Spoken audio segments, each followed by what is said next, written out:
जीवन आज में है और आज के दिन हम सब सुधार प्रक्रिया का हिस्सा हैं और अपने आप से एक उम्मीद भी करते हैं कि हम आने वाले समय में भी सुधार में चलेंगे। और आज के दिन हमारी जो प्राथमिकता है वो सुधार है, और प्राथमिकता है क्योंकि इसका हमने चुनाव किया है, तो जिम्मेदारी भी है हमारी। अब हम सुधार में कैसे बने रहें, इस बात को समझ लेंगे, सीख लेंगे और सुधार में चलते भी रहेंगे। लेकिन अभी सुधार जो है हमारी जिम्मेदारी है, तो इसकी देखभाल कैसे की जा सकती है ये भी तो हमें समझना होगा, क्योंकि हम रिकवरी की अपनी देखभाल ना कर पाने की वजह से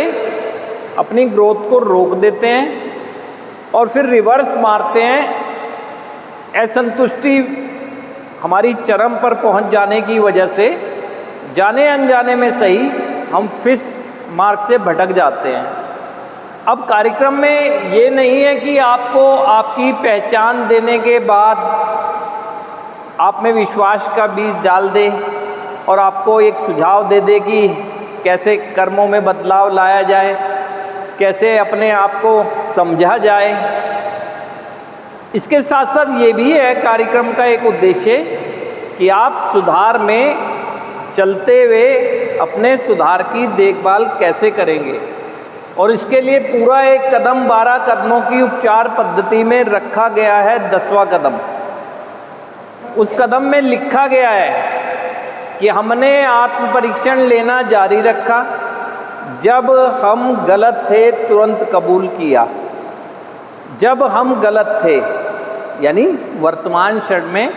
जब भी हमसे गलती हो जाए, क्योंकि हम इंसान हैं और एक गलतियां हो सकती हैं हमसे ना, और क्योंकि गलतियों से हमें सीखना भी तो है, और फिर गलतियों को डिनाय करते करते हमें बोझ भी नहीं रख लेना है, क्योंकि आप देखेंगे वर्तमान क्षण में आप आगे कंफर्टेबली बढ़ते रहना चाहते हैं, वैसे भी आप अनकंफर्टेबल हो जाते हैं जब पीछे की गलतियां याद आती हैं और उनके परिणाम जो सिर पर बोझ की तरह हैं। जिसने सुधार में बने रहते हुए भी हमारा चलना थोड़ा सा मुश्किल किया हुआ है, सुधार में तो चल रहे हैं